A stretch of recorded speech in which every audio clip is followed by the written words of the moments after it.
Hey guys, Richard from ProCalc. Today we're going to talk about how to make sure that you've got a full pipeline throughout 23 and 24. As you know, there's been a fair bit of negativity in the marketplace with various reports coming out of the HIA talking about persistent materials price rises, and that's not news to you. You already know that, and labour shortages as well. Obviously, there have been interest rate increases recently that have really taken some heat out of the marketplace, and what that's now translating into a patchy sales funnels for quite a few residential builders.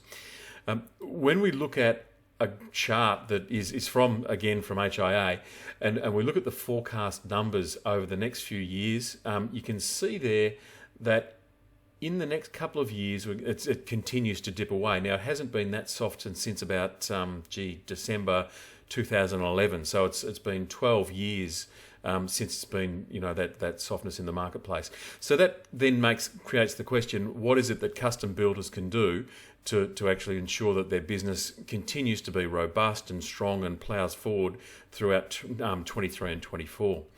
So at ProCalc, we've been doing some research of architects and designers about what's happening in their practices, and the reason why that's really important is because obviously they're sitting ahead of the builders in the whole process. So clients first often go to architects and designers, and then the work flows through to the builders.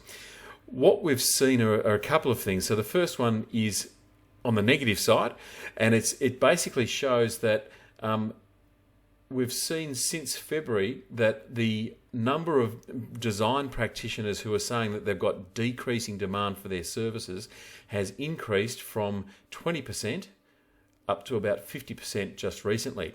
So that means that there are more architects and designers saying, look, we're seeing a drop-off in work for us. However, there's good news. And when you start looking around for a few diamonds in the rough, there's something that's really, really valuable, and that is that 20% of these design practitioners have basically said that they've got reasonably consistent demand. Oh, sorry, not consistent demand, but increasing demand. So the demand for their services is actually growing, which is massive. Okay, so you can see here, and this is when a lot of the home grants and the government stimulus came off the boil. That's where it dropped away. So really all that was left were these practitioners, or these design practitioners, as I like to call them, were the only ones that really had growth in their practice. And so that's 20%, or 1 in 5 architects and designers were actually having that growth. So what we're going to do now is just look at 4 quick tips to find those exact practices, those design practices that are growing. And these are all a bit unorthodox, but they work.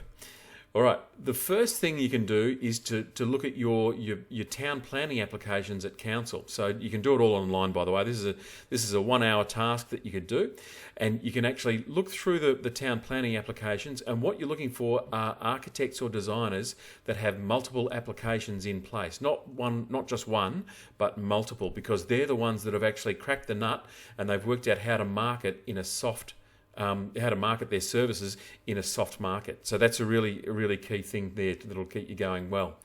The next thing is you want to make sure that any designer or architect that you approach has a systematic approach to their marketing. So they've got their site boards up, they've got a good website that actually acts as it grows a database for them, so they're actually pushing out information and using a content marketing system to actually promote their services to clients. So they're active marketers. Try and avoid those who are saying, oh look, we just rely on word of mouth. That's not going to cut it when things really dip. The next thing you can do is look for practices who are hiring staff, and you can actually find them online just by going to the AIA, or the Australian Institute of Architects, or seek.com.au, and look up who's hiring. The next thing you can do is look at local practices who value ProCalc reports because they have lots of estimates or concept estimates that they're wanting to do for clients. Now, they will be drawn to anyone who offers them a ProCalc report because they desperately need to run feasibility studies to make sure that their concepts will actually meet the client's budget. So that's huge. So what you can do is, if you do want to take a free trial of ProCalc so you can test that with local architecture practices, go to procalc.com.au and click on the free trial button. Thanks, and have a good day.